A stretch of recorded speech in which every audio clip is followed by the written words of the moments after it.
Excelentíssimos senhoras e senhores, distinguidos convidados e caros participantes, começo por agradecer ao Lalo Leonete e ao professor Rui Silva, meu amigo, pelo convite endereçado. Eu já participei pela primeira vez no CIMCIP na sua segunda edição, no ano 2011, e é com grande honra que dou início a mais uma edição do Simpósio Internacional de Segurança da Informação e Cibersegurança, CIMCIP 25. Em nome da Comissão Organizadora, agradeço a vossa presença neste evento que se consolida ano após ano como um dos principais fóruns de discussão e partilha de conhecimento no âmbito da cibersegurança em Portugal e transnacionalmente.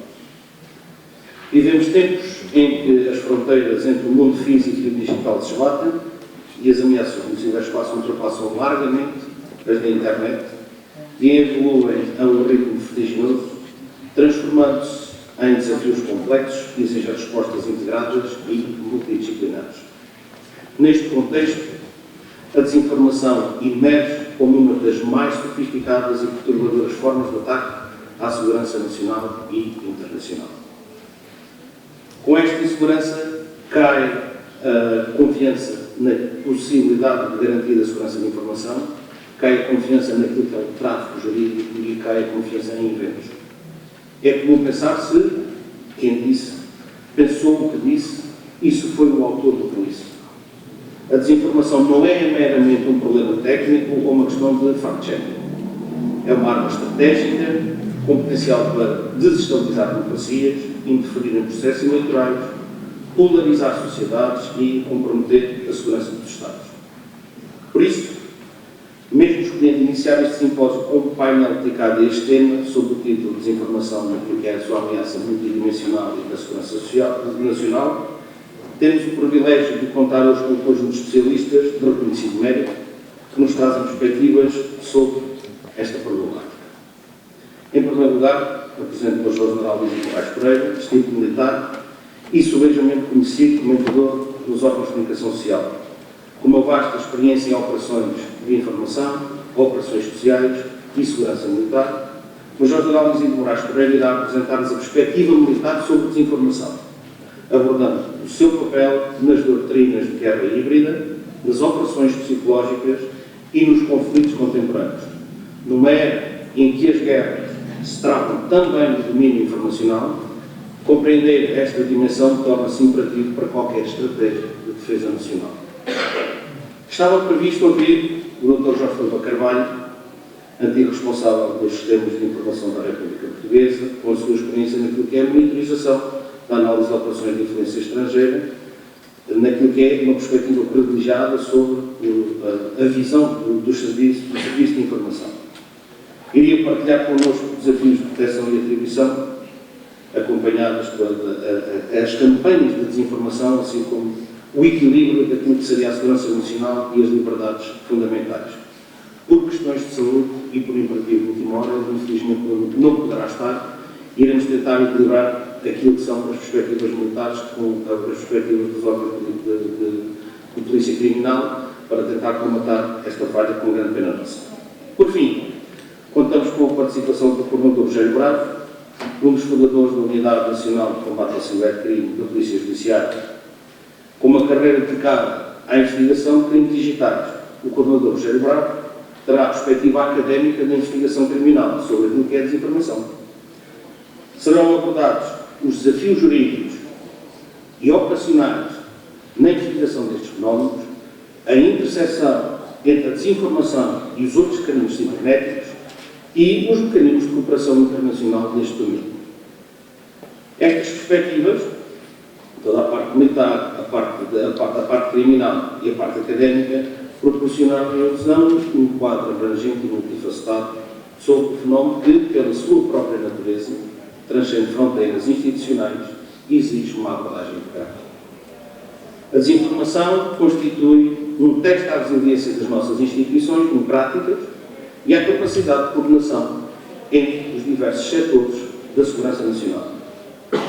No meio hiperconectado, onde a informação circula à velocidade da luz e onde a informação é trabalhada com base em algoritmos, é possível ampliar conteúdos maliciosos de forma excepcional, exponencial necessitamos também de ter um conjunto de estratégias sofisticadas que combinem tecnologia, enquadramento jurídico adequado e, acima de tudo, literacia mediática.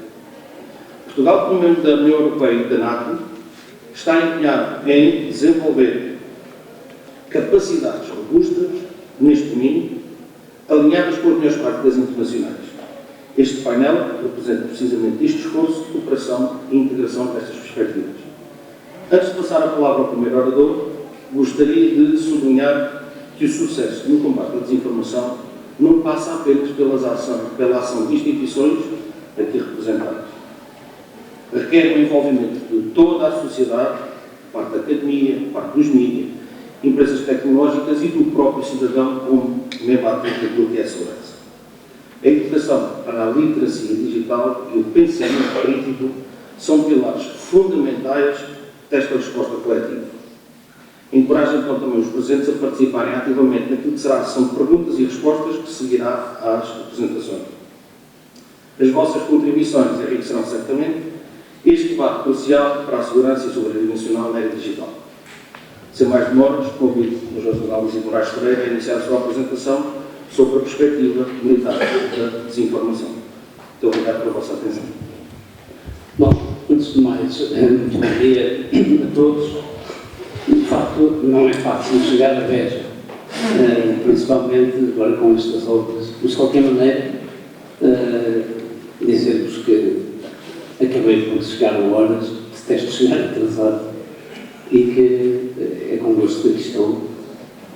E, de facto, para vos falar, no fundo, de trocar algumas opiniões sobre sobre a importância desta temática. Bom, que eu começaria por vos dizer que nunca foi tão fácil como hoje atingir os objetivos desta palavra que nós hoje chamamos de desinformação. Bom, que chamamos de desinformação, chamamos operações de informação, chamamos-lhe uma série de sinónimos de uma coisa que sempre se chamou propaganda. Que é que se trata? Aliás, era assim que se chamava até à Segunda Guerra Mundial, só que a propaganda ficou associada, em termos políticos, a regimes totalitários, a regimes autocráticos, e a propaganda foi proscrita, foi um pouco banida daquilo que é o nosso léxico. Depois foi substituída, de alguma forma, no âmbito mais comum, no âmbito mais cotidiano de publicidade, que é também uma forma de propaganda, é uma forma de propaganda e cabe naquilo que é, nas grandes divisões clássicas da propaganda, naquilo que é a propaganda cinzenta, porque a publicidade é sempre baseada numa meia-verdade, não é numa mentira. Enquanto a propaganda negra é sempre baseada numa mentira que é pintada de verdade. E depois temos a propaganda branca, que normalmente é baseada em factos reais, mas que também é exponenciada para que seja aceita. No fundo, é de propaganda que se trata. E a desinformação é uma forma de propaganda. E nunca foi tão fácil como hoje atingir os objetivos da propaganda, neste caso, leis da desinformação. Porquê? Porque antigamente o meio era um meio para atingir os objetivos, que no fundo é influenciar as mentes, é moldar percepções. Esse é que é o verdadeiro objetivo da desinformação e da propaganda.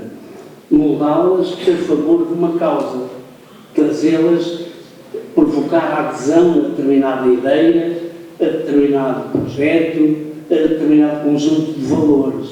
É isto que se trata. Bom,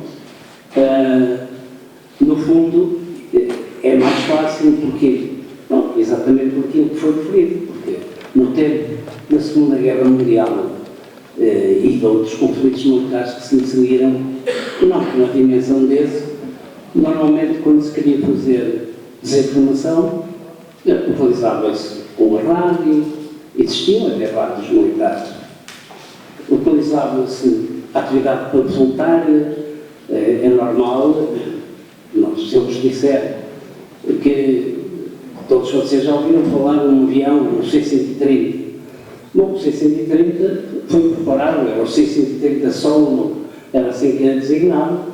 O que é que era o C130 Solo? Era um C130 e dentro desse avião estava uma oficina destinada a produzir panfletos e distribuí-los, largá-los no ar. Estava uma emissora de rádio de grande potência, com altifalantes que o avião fazia voos rasantes e eram passadas mensagens para quem? Já vamos ver, quando passarmos a falar, depois deste pequeno enquadramento, vamos falar dos grupos-alvo, que têm aqui uma importância fundamental, porque tem uma importância fundamental porque as atividades de contra-informação, as atividades de desinformação, também assim as designadas, são fundamentalmente baseadas tendo em vista grupos-alvos a atingir. Bom, e quais são os grupos-alvos? Em termos militares, e não apenas em termos militares, também no grande palco geopolítico e da política, normalmente este tipo de campanhas, este tipo de linhas de operações são planeadas tendo em vista fundamentalmente o quê? As operações psicológicas, as operações de propaganda, de informação, de contra-propaganda, todas estas operações têm em vista fundamentalmente fortalecer o espírito combativo das forças, das nossas forças, provocar exatamente o objetivo contrário nas forças do adversário, procurar desmoralizá-las, desmotivá-las, pintando uma realidade diferente daquela que existe, distorcendo um pouco a realidade para que a percepção seja diferente daquela que realmente é. Outro grupo-alvo muito importante é fundamentalmente a população, que é aquilo que Clausewitz, na sua famosa trindade, designava também pelo ventre mole. Bom, a população é fundamental e nós estamos a assistir a isso nos tempos de hoje. As principais atividades de contra-informação nos conflitos que estão a decorrer, designadamente no conflito de Grácia na Europa, há mais de 3 anos, as principais campanhas de desinformação são dirigidas fundamentalmente à população.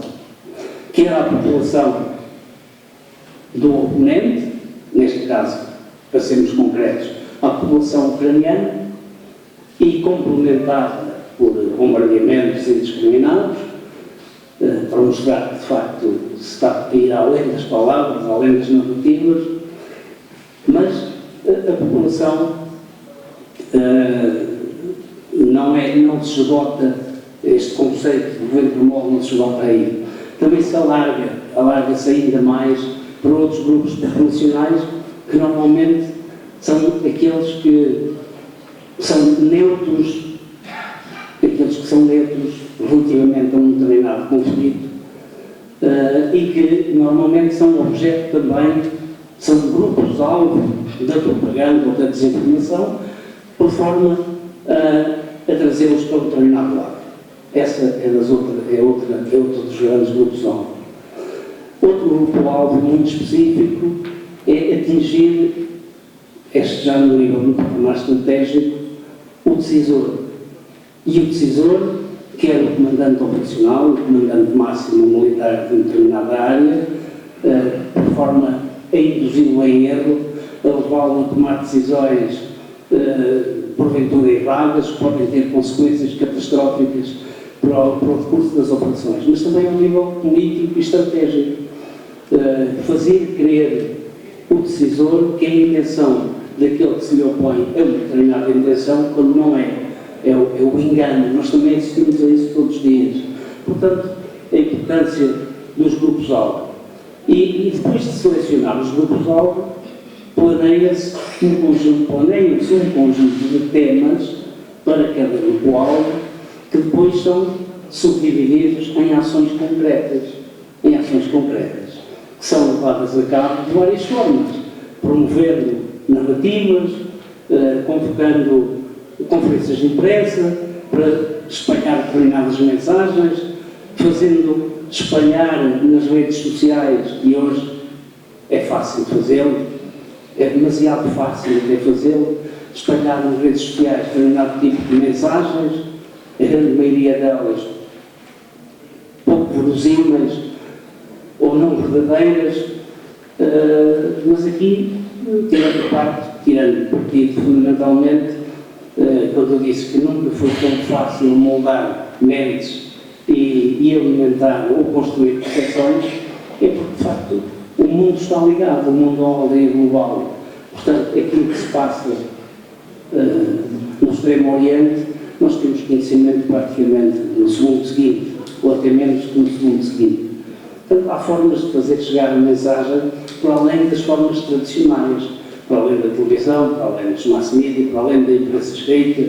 Hoje em dia, principalmente as gerações mais jovens utilizam muito mais o telemóvel, o tablet e outro tipo de formas de comunicar do que propriamente o ouvir ou ler um jornal ou até ler artigos de fundo sobre determinadas questões. E depois aqui aplica-se a velha máxima de um homem que muitos de vocês conhecem, principalmente aqueles que já tiveram a oportunidade de ler sobre a Segunda Guerra Mundial, um homem que não nos é estranho, Goebbels. Goebbels foi o mestre da propaganda.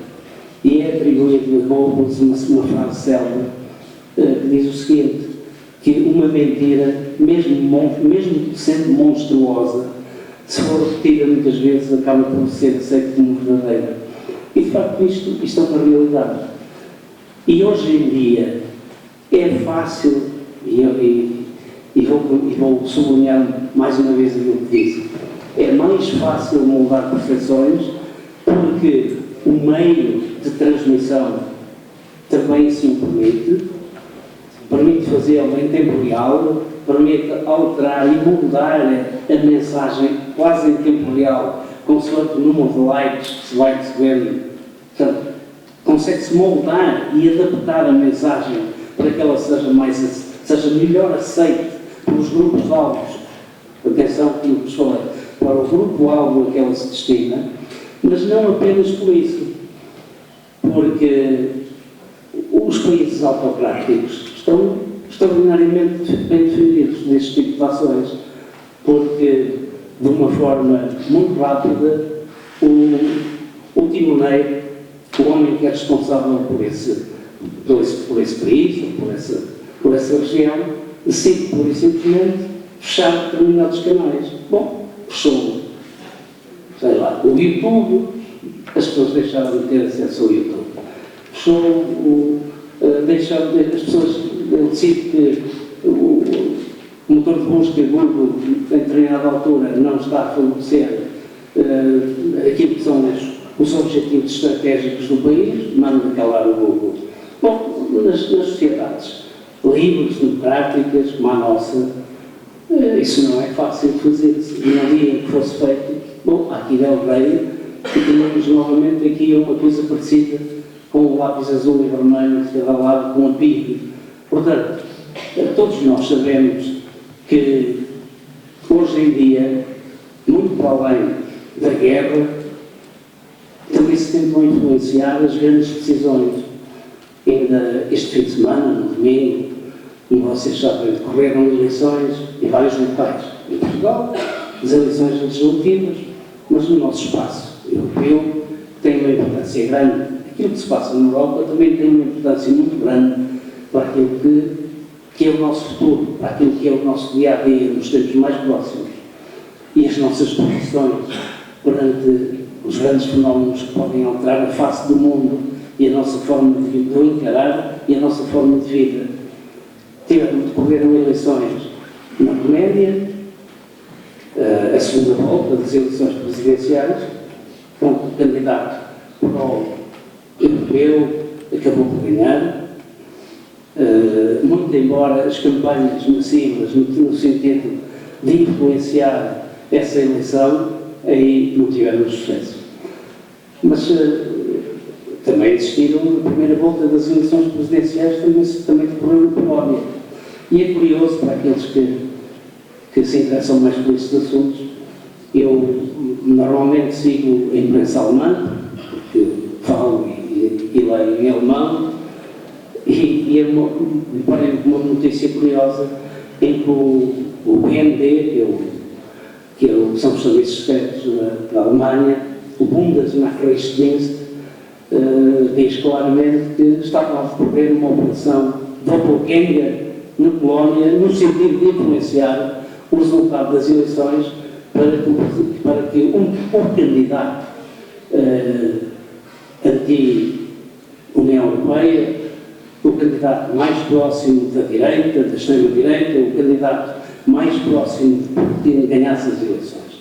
Portanto, não é apenas no âmbito tático das batalhas, e já vamos falar um bocadinho sobre isso também, não é apenas no âmbito do planeamento operacional das campanhas, das guerras, como esta que está a decorrer na Ucrânia, é também no nível mais elevado, no nível político, que se fazem sentir este tipo de ações de desinformação e para as quais nós temos que estar muito atentos.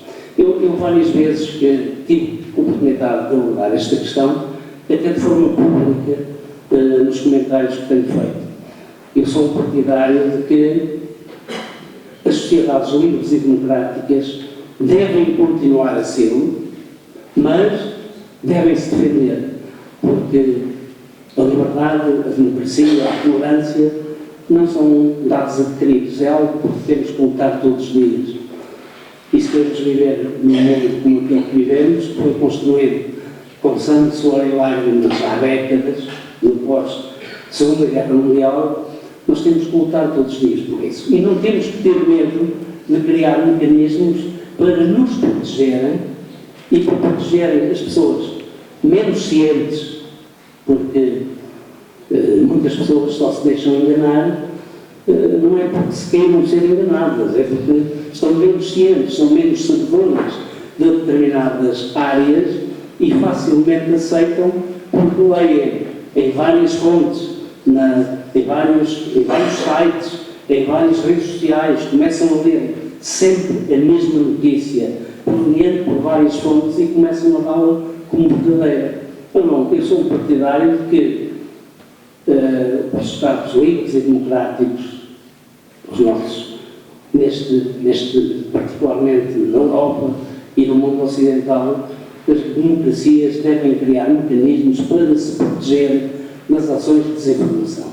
Não se confunda com a criação de organismos semelhantes à PIDE, aquilo que foi a PIDE no tempo do Livre-Regime, do Estado Novo. Não. É algo diferente. É algo que devia existir, que devia ter capacidade para fazer, não direi que tivesse uma quantidade ilimitada de pessoas, porque isso não é possível. Hoje em dia as coisas fazem-se de outra maneira, fazem-se com recurso a supercomputadores, a computadores dotados de inteligência artificial, que têm determinados algoritmos e conseguem fazer a triagem daquilo que podem ser as ações de contra-informação.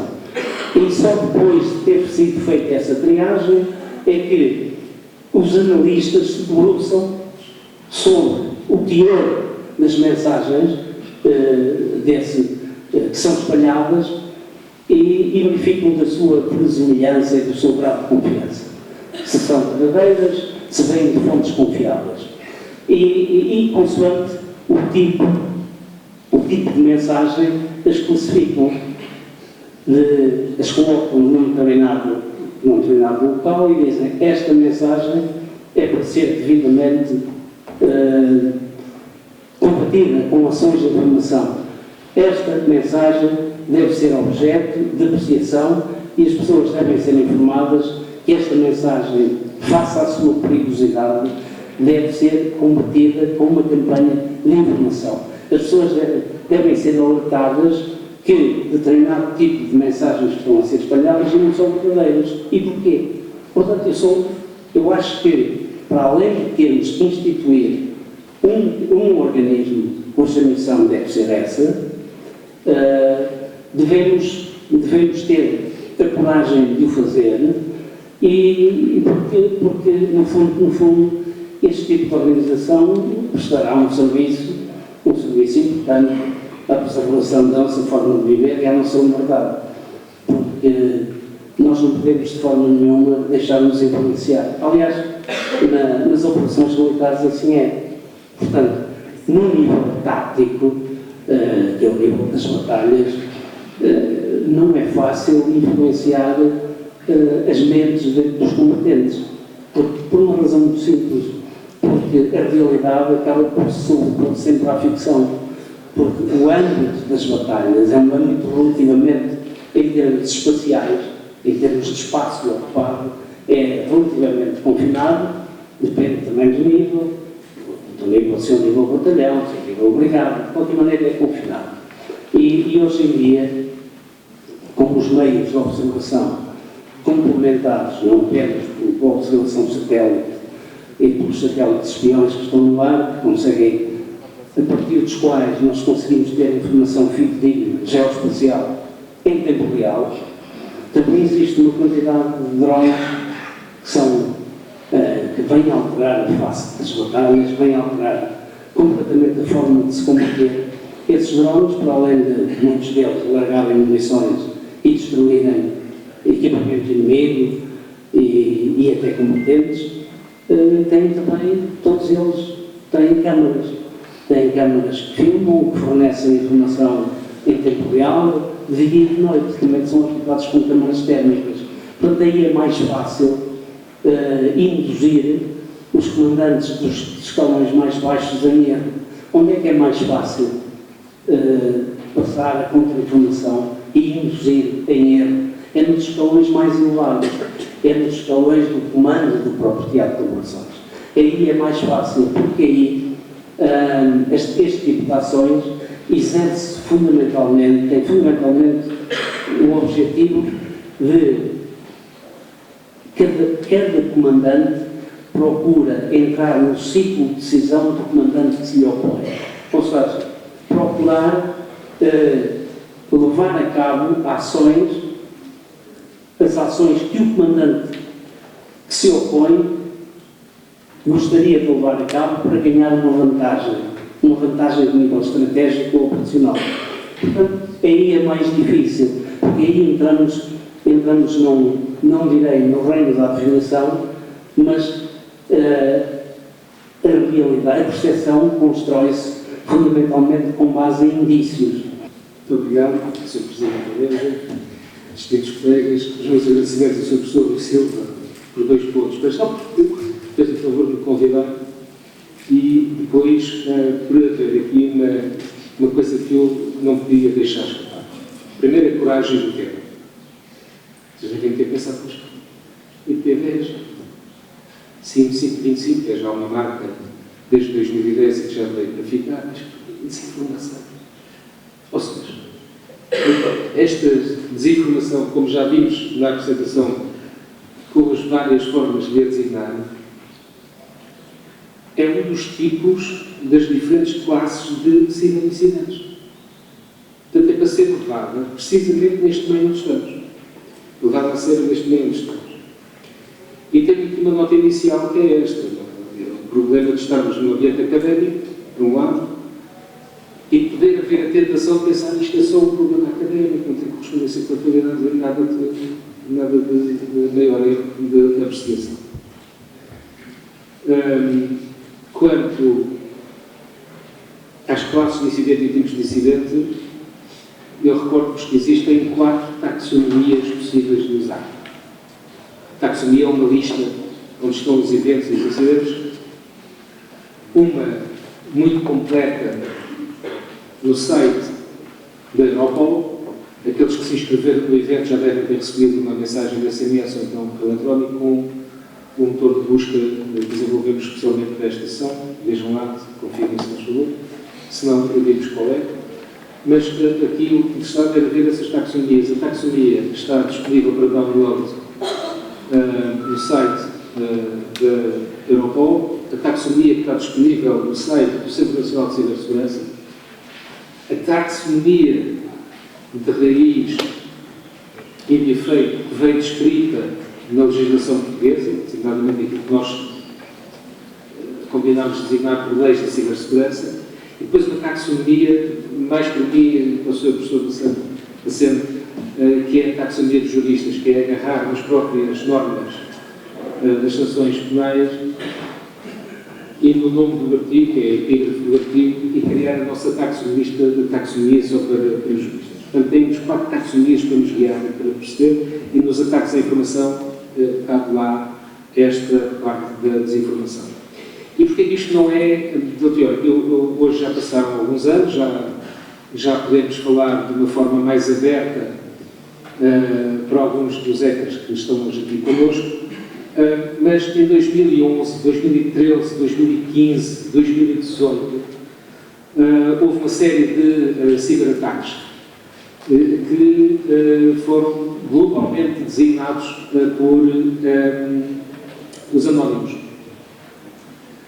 E eu não sei, os mais novos não, mas os mais velhos se calhar lembram-se do fenómeno, por um lado, mas não se lembram da parte operacional que mais caracterizava estes ataques e que tem a ver com o poder da desinformação. E que era o quê? Era à quinta-feira, num determinado canal de uma coisa velhinha chamada Internet Relay Chat, alguém dizer: sábado vamos atacar. E pronto.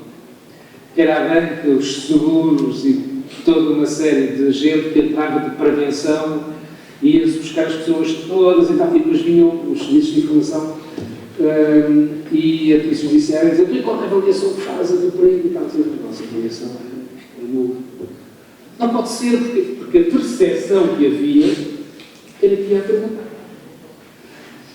E no sábado lá estava toda a gente a olhar para os monitores e não acontecia nada. Esse é o seu professor Marcelo. Então o que aconteceu? Nada. Então o que ganharam com isso? Nada. Pronto. Bem, à segunda-feira vinham os mídias, a comunicação social, noticiar, Deus para grandes ataques à empresa X e à entidade Y do Estado, etc, etc. Porque diziam: ontem ou anteontem atacámos com sucesso, e lá ia o pessoal todo, aqui, usando um bocadinho a linguagem mais comum neste ambiente, esgravatar nos logs à procura da concretização do ataque, que aliás estava a ser noticiada e que já havia alguns indícios, porque depois os órgãos de comunicação social tentavam fundamentar as suas notícias. Nesses logs não aparecia nada. Eles eram mesmo bons. Não, era o poder da desinformação. Porque os ataques já tinham ocorrido meses antes. A informação foi guardada, as percepções foram orientadas para um determinado efeito. Isto é um dos muitos exemplos, mas que eu gostava de referir. 2011, 2013, 2015, 2018.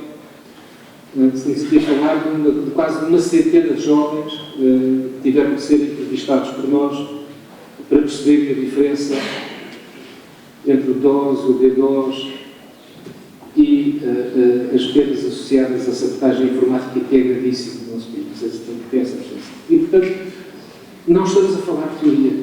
É bem-vindo este tema, por isso, os meus parabéns, Sr. Professor Rui Silva.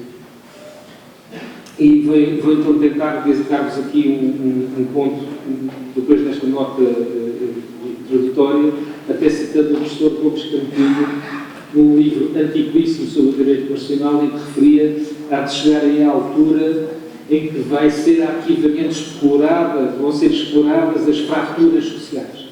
Que é o que está a acontecer em muita dessa desinformação, designadamente com intuitos políticos.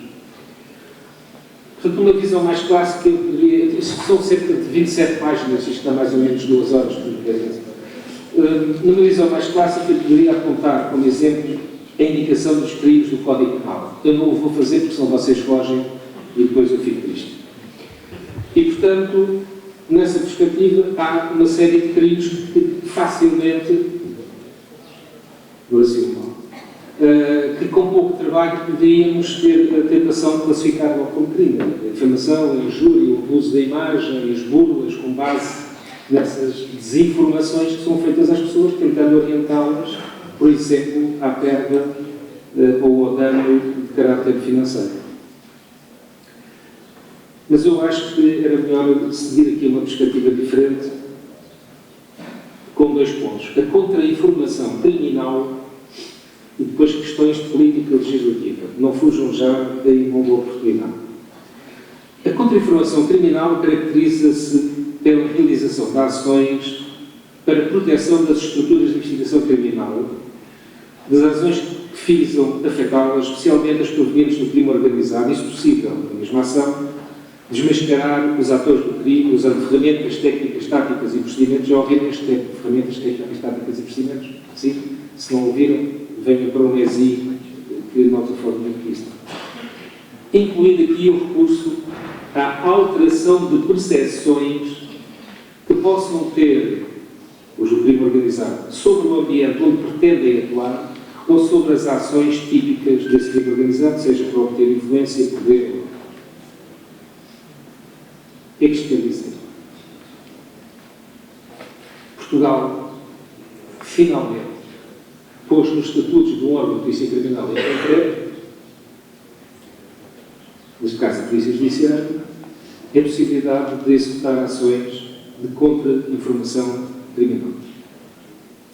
Este é um conceito próximo daquilo que se conhece noutras áreas como operações baseadas em efeitos, mas que aqui em relação à ação, mas aqui é em relação à ação criminal e ou ao meio criminal. Atualmente, a contra-informação criminal consta dos competências da Polícia Judiciária, já disse, e são duas unidades nacionais, a de contra o terrorismo por motivos óbvios, da própria matéria, e a unidade de combate ao cibercrime, porque está associado ao ciberespaço, ao combate ao crime do ciberespaço. Imagine uma moeda.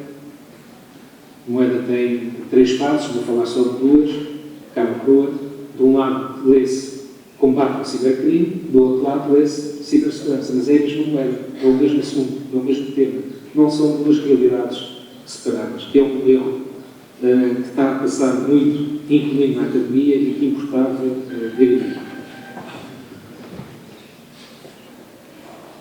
Enquanto, para a primeira, eu já referi que é natural pela sua matéria, em relação à segunda, tem a ver com um esforço diário, estou aqui testemunhas disso, principalmente os que trabalham na intervenção digital forense, um esforço diário de adaptação contínua em relação a este meio transversal aos espaços naturais, terra, mar e ar, porque nós, na academia, nós, civis, eu gostava de autotratar desta maneira assim, fomos um bocadinho arrogados nos últimos 15, 20 anos, porque olhávamos para as instituições militares e dizíamos, isso é patrão, militares não tem nada a ver connosco, e desprezámos o acompanhamento, o estudo, a introdução na nossa academia de algumas das suas doutrinas, designadamente a doutrina dos espaços de conflito, dizendo conflito, e por conflito, no sentido amplo, abrange-se quer a guerra, quer o combate ao crime organizado, para este efeito, se pratica ou se pode praticar na terra, no mar e no ar, espaços naturais, e depois em mais 2, o espaço mediático e o ciberespaço. Em relação à contra-informação criminal, fica falado deste detalhe, para depois vermos aqui a banda de retalhos que eu trouxe e porque essa intenção. Em relação às questões da filosofia e da política legislativa, notamos que, a maior parte dos países, o chamado mundo ocidentalizado, esta expressão é o que é mundo ocidentalizado, é caracterizar os Estados de direito democrático, porque existem Estados que até são de direito, mas não são democráticos. E no âmbito do espaço ciber, notamos o recurso a uma técnica hoje designada por blame and shame. Já viram, com certeza, alguns países, designadamente anglófonos, de vez em quando se faz a sair informação a dizer este fulano, ao vísceras para quem o detectar ou der informação que conduz à sua detenção. E depois, quando vamos ver, são pessoas ligadas à prática de ciberataques em nome de um Estado estrangeiro. Isto aqui é a técnica do blame and shame. Isto é, nós na investigação criminal temos um modelo, que é o modelo de pensamento crítico, é responder às perguntas o quê, onde, quando, como, quem, porquê e quando. O quem é o autor dos fatos. Se nós não determinamos o autor dos fatos, o que é que acham que acontece ao processo?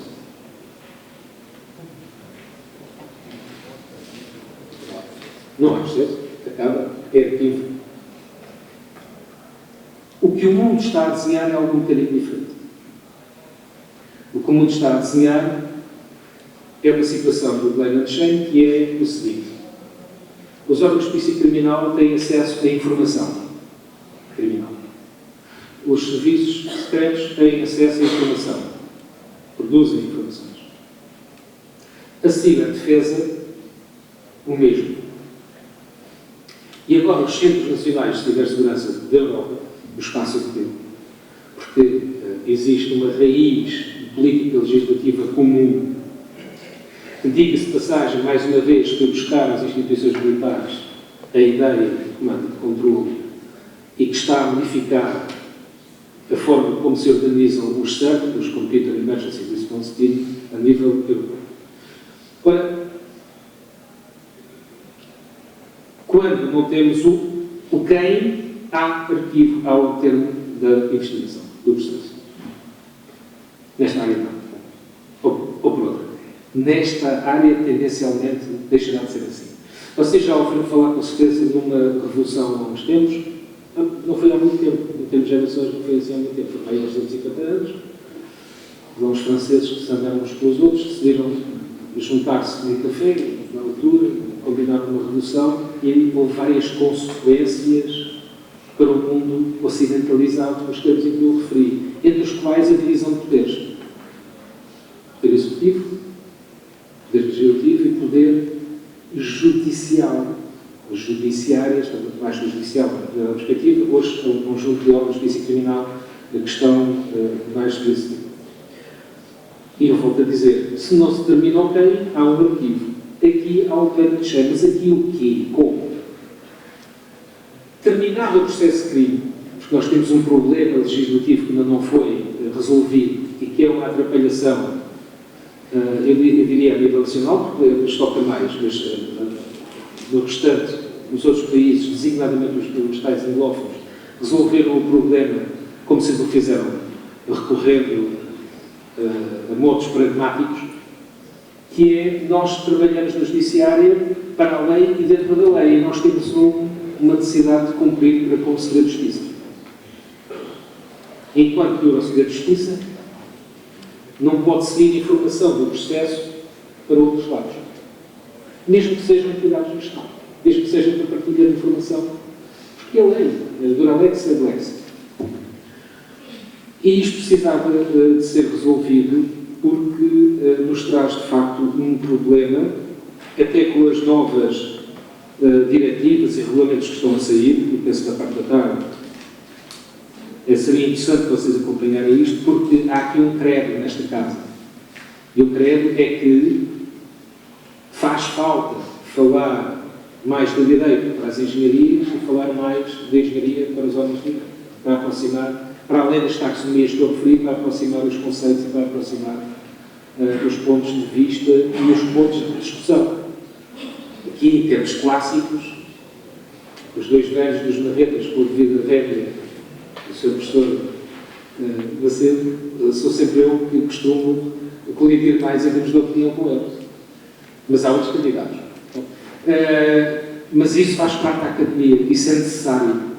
E se isso deixar de acontecer, perdemos todos. Portanto, esta política legislativa, na sequência do que o Sr. General tinha dito há bocadinho, não está muito alinhada em termos de legislação com este tema. Este blame and shame é uma solução política, porque a informação que então vai ser pescada nestes processos, sei lá, vou dar aqui um suponhamos. Num espaço de 3 meses, 2 setores, por exemplo, 2 setores do tecido económico português são severamente atacados, com a mesma assinatura, com o mesmo modus operandi. Ora, isto para qualquer um de nós olhos, está aqui a dizer, foram os mesmos. Mas vamos supor que esse ataque foi altamente disruptivo, ou seja, destrutivo.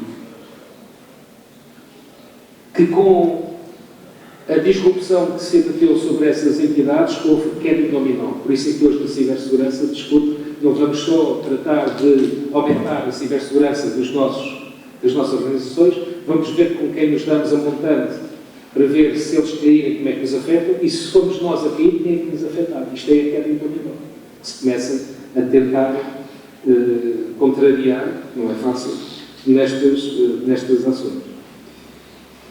E, portanto, neste quadro, à medida que vamos tendo informação, vamos tendo outras formas de fazer a caracterização desses ataques, e se eles têm a mesma assinatura, se eles têm a mesma proveniência em termos de endereços, se eles têm a mesma persistência, e se a tal assinatura coincide com o tal módulo operandi, podemos pensar que estamos perante o mesmo tipo de atores. E quando vamos ver o grau da queda em dominó, percebemos que havia uma intenção. A intenção de deitar abaixo a imagem do Estado português. Mas nem se conseguem proteger eles próprios. É isto que vai passar. Portanto, é mais grave. E isto faz parte, depois das campanhas que se vê das pessoas a dizer isto é uma vergonha, ficámos sem serviço durante não sei quantas horas, etc. Todas essas coisas. Já ouviram falar das 3 peneiras de Sócrates? Não? Vamos fazer uma dia depois. Bom, na resposta a estas perguntas, o quem é muito importante, porque se não determinarmos em concreto o responsável, não temos aquela parte da atribuição de responsabilidades, e então aquilo que é feito é sacamos informação tardiamente dos processos de crime, juntamos a outra intelligence que existe com outras fontes e desenhamos uma possibilidade de imputação de responsabilidades. Sabemos que vem daquela origem geográfica, já agora daquela origem geográfica de serviços de informação é que existem, quem é o responsável, vamos pôr a cara dele, lembra de cheio. Foi ele, sabe, deve ter sido alguém, naturalmente foi tudo isso, mas foram aqueles serviços que dizia respeito àquela zona geográfica, à intenção política daquela zona, então é isso que se pode fazer. Mas no meio disto tudo temos uma coisa que nós, no nosso ambiente, chamamos de níveis de ofuscação. Há níveis de ofuscação ao nível das comunicações, ofuscação ao nível das identidades, ofuscação ao nível das intenções, ofuscação do código malicioso e ofuscação de fluxos financeiros. Estes são os principais que nos preocupam. E porquê é que estamos a falar disto? Sabemos que isto afeta a tal facilidade de determinação para chegarmos a bom porto na tal atribuição de responsabilidades. Estou quase a acabar, não se espera. Muitas das informações recolhidas no âmbito desta investigação criminal acabam de ficar no âmbito da atribuição direta, que é a tal geográfica ou de outra forma. E, portanto, este modelo já começa a ser chamado o modelo clássico. Isto porquê? Porque os Estados veem agora, por trás desse blame and shame, mais qualquer coisa.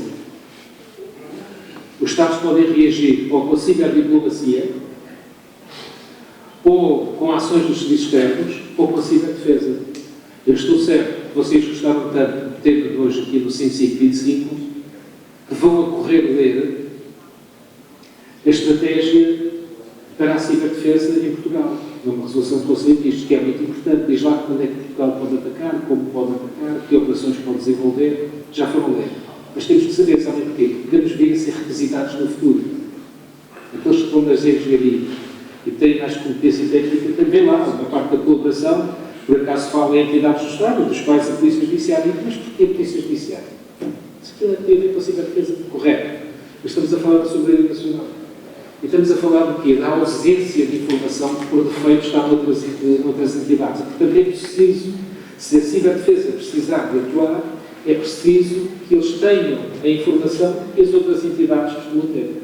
Portanto, é preciso dar eficácia jurídica àquilo que vem da lei. E ainda não foi resolvido. E ainda está muita coisa por resolver nesse aspecto. Então, aqui, é um verdadeiro ciberdiplomata, porque primeiro disse que eu tinha 5 minutos e agora chamou-me a atenção que tenho 3. Mas eu vou acabar já. Portanto, em relação a estas novas ameaças, eu volto a referir. Não se esqueçam, isto não é teoria, e para além de não ser teoria, diz respeito à cibersegurança. São ciberincidentes. É a exploração da nossa credibilidade, pense numa campanha de phishing, sabe? É uma campanha de phishing, certo? Pronto. Tudo aquilo não é para explorar a credibilidade da pessoa, que até havia dinheiro para tudo, comprar firewalls, EDS, IPS, EDR, XDS, esses nomes todos giros, vocês não perguntam ao doutor de busca, estou tristíssimo, ninguém me perguntou qual era, mas eu digo, é o google.com, vejam lá. Façam uma pesquisazinha nestas coisas e vejam lá o que é que quer dizer, mas pensem neste aspecto. As tecnologias, mesmo que estejam disponíveis em grandes quantidades, não são intuitivas. Há quatro pilares da segurança da informação. As organizações, as pessoas, a segurança física e as partes das tecnologias. Todos são importantes. Só uma que é o mais fraco das pessoas. Porquê? Por causa da exploração da credibilidade. E nessa parte, como disse o Miguel, toda a parte da exploração da exploração das percepções. Bom, há um senhor chamado Henry Kissinger, que nos últimos tempos de vida ainda escreveu um livro fabuloso sobre inteligência artificial. Eu não vou falar muito disso, porque da parte da tarde temos aí pessoas que até vão falar particularmente de inteligência artificial. E sabem o que é que ele diz no livro? Ele escreve aquele livro em autoria. E ele diz mais ou menos isto. Amigos, a Europa, em termos de geopolítica, não arrisca nada. Percebo, mais uma vez, sobre presumição. Então, para que é que serve? Nada. Tem que não? Nada. Então, contudo, dizia ele, contudo, a Europa é o maior exportador de legislação de impacto global. E é verdade, disse isso com o plano de proteção de dados, que saiu para fora da nossa esfera e foi influenciar outras regiões, bem para fora da Europa. E isto significa que temos que pensar, por um lado, naquele esforço comum que vai aparecendo. Vocês não sei se sabem, mas em termos de cibersegurança, o legislador português nunca interveio. A única vez que teve uma contribuição mais grande foi com um diploma que esse sim vocês deviam mesmo ler a sério, para além da tal Estratégia Nacional de Ciberdefesa, que é a Carta Portuguesa dos Direitos Humanos para a Era Digital. Temos a Constituição que consagra direitos, liberdades e garantias, e depois a Lei República. E nessa Lei República, essa Carta Portuguesa dos Direitos Humanos para a Era Digital, nós temos o direito a utilizar a cifragem. Em Portugal, utilizar a cifragem é um direito. E tem lá uma expressão interessantíssima, que é usar outras formas de proteção da identidade. Parece-me aqui a autorização e legalização da anonimização. Tinha dito há bocado pontos de ofuscação. Pontos de ofuscação que dificultam a identificação, quer dos ciberincidentes, e entre os quais a desinformação. E, portanto, temos aqui uma série de problemas que eu trouxe aqui de uma forma quase desgarrada, mas podemos dizer o seguinte: o tema da desinformação não deve ser reduzido à discussão da interferência, do interesse e do alcance político. O tema deve ser enquadrado numa medida de facetas, exercitando uma prognose de consequências prováveis e possíveis. Lamento não ter consequências aqui, nem soluções concretas para apresentar, mas entendo que a academia, que esta casa é exemplo dos pilares, tem de se mobilizar para debater, para tratar e para criticar estes temas, e para isso é essencial que no ensino superior as áreas do direito, da economia e das engenharias andem mais juntas nos estudos. É isso que se calhar muito podia falar, por literacia mediática também. Para já, enquanto isso não acontece, tenham presente que a realidade é a seguinte: à conta da desinformação, numa suposta era da informação, já se percebe que nós não estamos numa era de publicidade. Disse, muito obrigado.